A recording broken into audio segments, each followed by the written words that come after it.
So imagine this, you've already set up your shot and your camera's on the tripod. For some reason, you need to walk away from it. The problem is, if you're outdoors, the wind might pick up.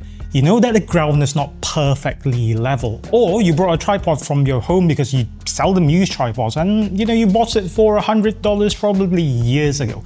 And in the back of your mind, you know that the tripod isn't made for it. It's a dirty feeling, isn't it? Right, I used to do that, and these days I'm shooting with a Leica M11. Sometimes I shoot with a Mamiya RZ67, client work and all that sort of stuff. The M11 is quite a light camera. The RZ67 is a 4 kilogram camera once you put everything together. Yes, M11 is light. It costs a chunk of money though, and I don't want it to be on a tripod that I am not sure about. So I want to talk to you about the Falcam TreeRoot tripod that they sent me for review. No money changed hands, but yeah, my thoughts and my thoughts only, and this is the tripod that I use on every shoot. Now, right before you go into the comment section, yes, I know that everyone uses and raves about the Peak Design carbon fiber travel tripod, which is $599. This one comes in a lot cheaper than that, actually. And let me tell you something about this. This is actually better. It's a lot more stable because of physics, because of the design of it. The Peak Design tripod has all these triangular shaped legs. Yes, they are very good when it comes to packing down. Unfortunately, physics says that round legs are actually a lot more stable than triangular ones for some reason. Yes, science says that the most stable thing is a triangle. So yeah, I don't understand how that works. Someone tell me in the comments, please. Anyway, this thing is a lot more stable than that Peak Design tripod that I was talking about. Now, the TreeRoot tripod also has these triangular legs that the Peak Design has, but the inside are all round tubes. That's where it gets its stability from.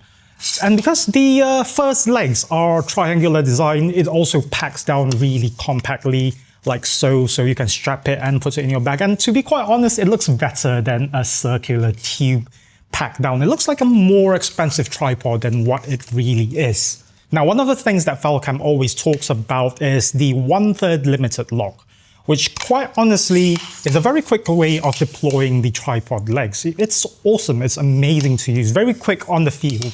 The reason why they do not use a flip lock design is because a twist lock actually gives you even pressure across the whole tube. So it is more stable, it doesn't catch, it doesn't loosen up. So yeah, it's they say it's a better design, although I personally prefer the flip lock because it's a lot quicker.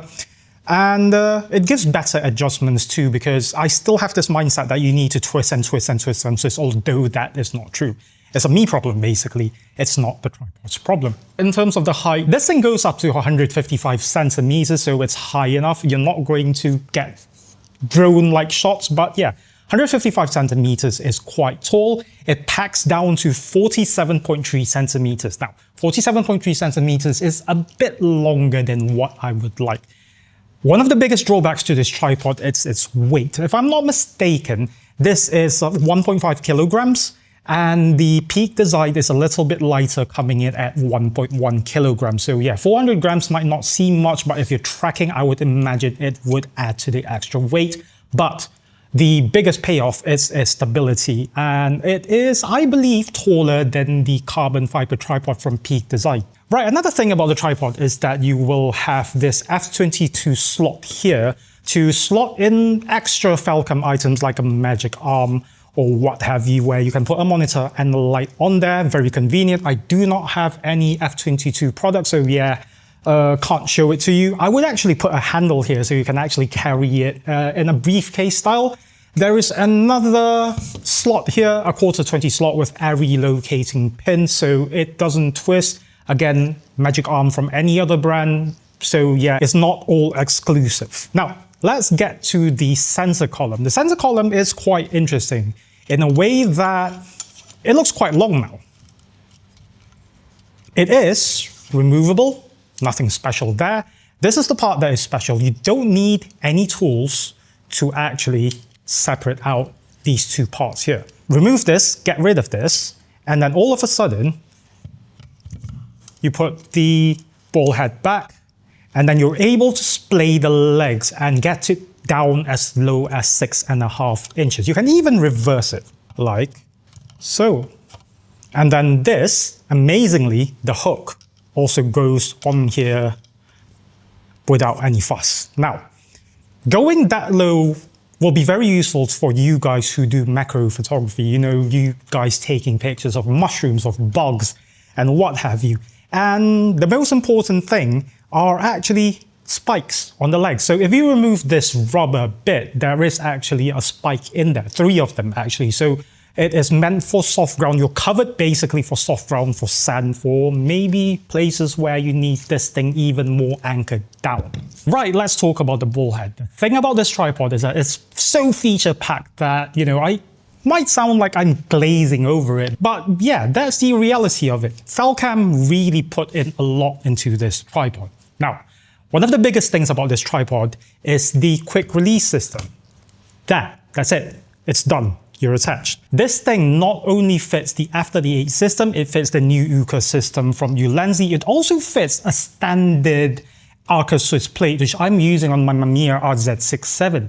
So yeah, versatile. You don't need to think about the plates that you're using unless you're on Manfrotto, which is a little large. The way you release a camera is by this quick lever over here. All you have to do is that, and that's it. There is a certain way that the plate goes onto the tripod, though it takes a little bit of learning, but nothing much actually. Moving on, there is also this 360 panning feature. It is very well dampened.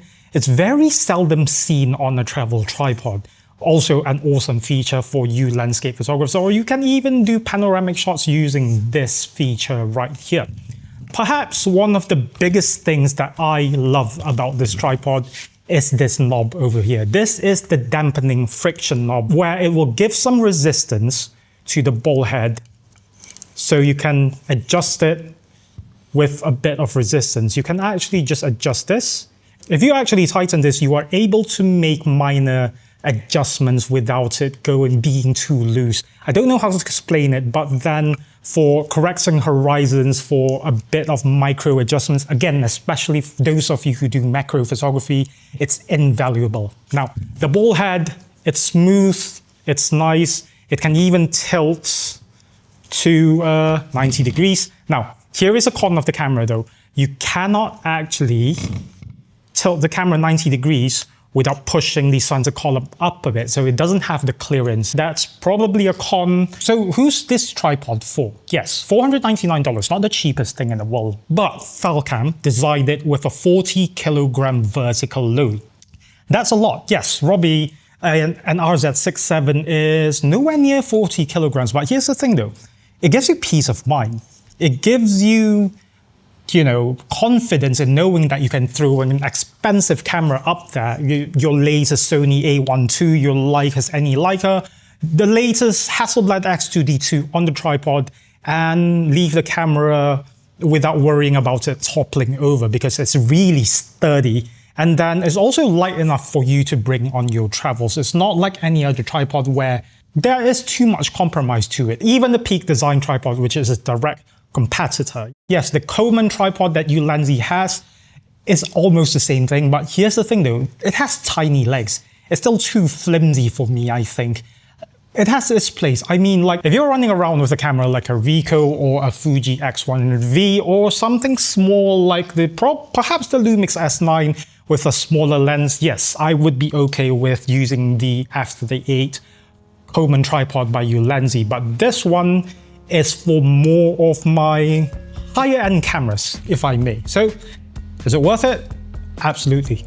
See you in the next one.